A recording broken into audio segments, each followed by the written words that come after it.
In the last 6 months, I've spent over $16,000 buying leads online for my own company, for my clients, all kinds of platforms. I've tried every single one. So in this video, I'm gonna break it down for you, tell you which ones are good, which ones I wouldn't necessarily recommend, and which ones are industry secrets that you definitely don't know about. I can promise you there'll be a couple ones that you just don't know about that are top tier, and it's gonna save you a lot of money as well. So let's get into it. You don't have to spend the money like I had to. The whole reason I actually found this was I was doing accounting for my business for the 2025, and we're running through our expenses, and I found that we're spending $2,000 a month, over $2,000 a month on data alone, buying leads, sourcing leads. So I have all the receipts for the software here. I've not put every single receipt for every single software. I'm not gonna, just trust me on this. When I tell you the reasonings, you'll be like, yep, this guy knows. Especially if you've used a couple of these platforms, the way I articulate exactly why they're good or bad, you'll be like, yep, he's speaking from experience. But if you don't believe me, here's some receipts as well. I think all these receipts add up to about 7,000, 6,000, and there's another 6, 7,000 that I have to find receipts for. That is a little bit of the proof. So let's get into it. These are going to be the ones that I'm going to be primarily reviewing. I have not included every single database I've used. Like the extremely horrible ones or the extremely niche ones, I'm not going to put on here. You don't need to worry about it. If you need to worry about it, just message somebody that used it before or message me or somebody if you want to ask really about it. But these are the main ones. You probably know a couple of them. A couple of them, I bet you don't know.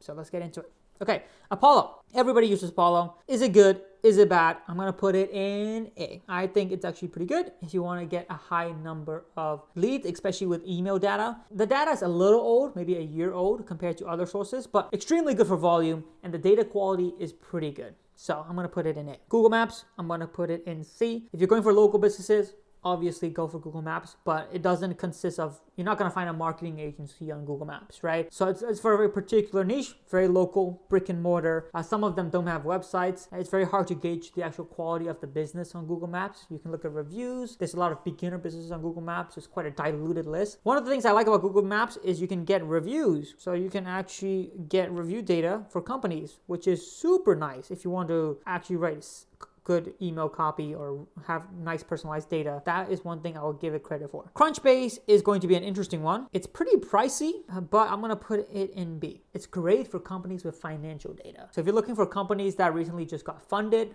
M&As, mergers and acquisitions, investor data, top. But you're not going to necessarily find a lot of manufacturers on there, right? It's for a very particular type of company. It's a lot more tech orientated. It's a lot more software. So I'm going to put it in the B tier. The next one on the list is very, very interesting. This is custom building scrapers or custom building access to certain type of data. And I'll give you a reason why it's in the S tier. That is the best thing you can do. If you want data from sources that are very, very untapped, you want to custom build it. For things like government directories, certain town directories, or data that is more secure or very particular type of data on a certain website or something like that, you want to custom build it because that is going to give you the best result. It's going to help you get the most targeted, because there's one thing you need to understand with data, right? Is the more friction there is, the better. Okay, what I mean by that is there's only two ways you can add friction to gatekeep the data, which is ultimately going to be better data because less people have access to it. That's either through money or skill. Maybe there's a database that is extremely expensive, which means you're going to have less beginners abusing it, which means it's going to be better data, right? That's the money wrap. Or you need skills to get access to that data,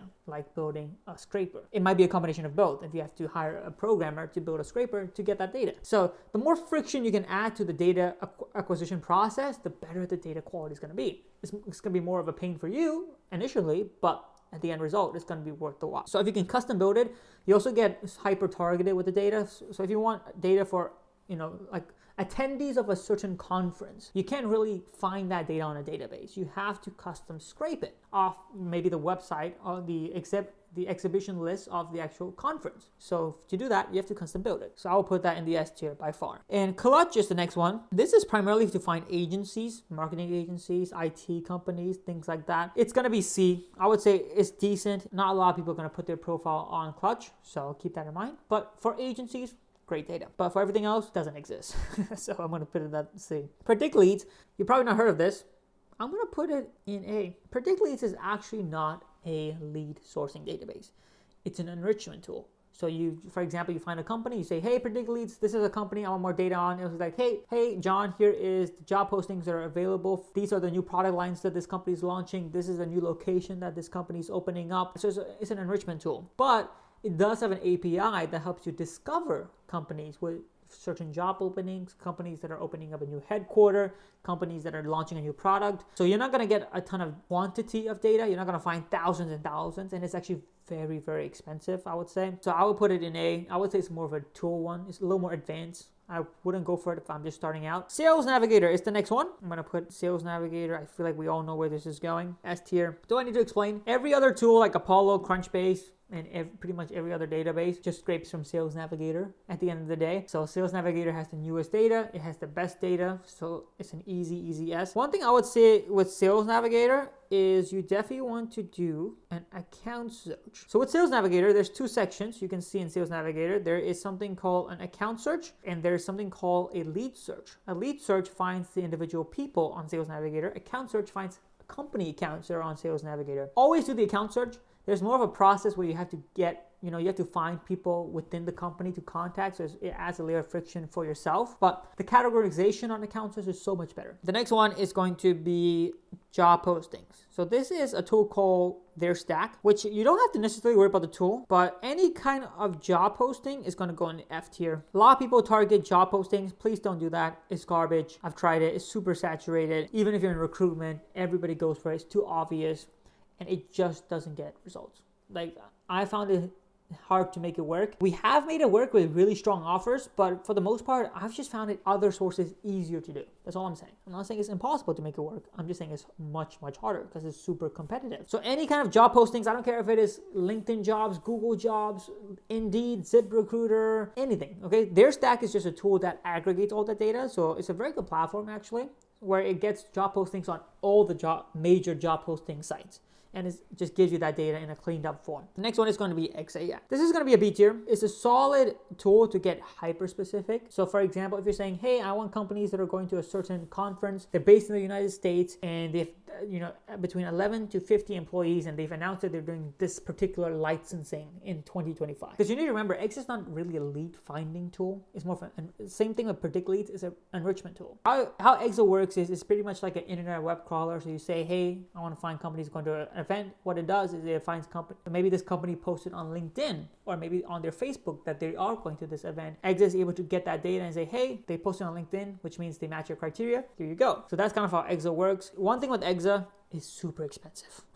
Like super expensive. You can only get 1,000 outputs at one time, and you're not even going to get the full 1,000. If you're doing something super specific, by nature of law, you're just not going to find 1,000 matches if it doesn't exist in the ethos of the world, right? So you need to keep that in mind. You might not even get the 1,000. And they charge you $500, close to $500 a month. So not for 1,000, for more than 1,000, but you can do a couple thousand runs. It's expensive. It's really, really expensive. You can try it out with the free trial, so give it a shot, see how it goes. It can work really well if you want to get hyper targeted. It's not necessarily a lead finding tool, and you definitely need quantity of leads. You want a lot of people to contact for a decent price, and Exaya just doesn't hit that mark at all. So for a very particular use case, so I'll put it in the B tier. PitchBook is going to be A, okay? It's top notch, but remember, caveat, it's only for investors. So if you're looking for investors or family offices or private equity firms or VCs or hedge funds, angel investors, PitchBook is top. One thing I like about PitchBook is the fact that it's a private market. So it's a private database, it's pretty expensive, and not everybody can get access to it. So there's a level of safeguard involved in the data, which amplifies the actual quality of the data, right? That's the whole point. Friction. So PitchBook, I would put it in A if you're looking for any kind of investor. And keep in mind, with every single one of these platforms or databases, you can't get this data if you know the right guy. There's always some way to scrape the data. There's always some way to get the data. It might be more inconvenient than others. I'm not going to tell you because I don't want everybody scraping PitchBook. But not that I know. I'm not saying I know. I'm not saying anything. Okay, I'm not saying anything, but let's just leave it at that. So that is going to be my tier list. It is extremely curated. I'm telling you, this is 100% accurate. There's no mistakes here. Comment something and let me know what you think. I promise you'll probably just agree with it all, especially for B2B use case or investor profiles. I've spent over $16,000 learning this the hard way. But that is going to be the list, guys. I hope it has been helpful.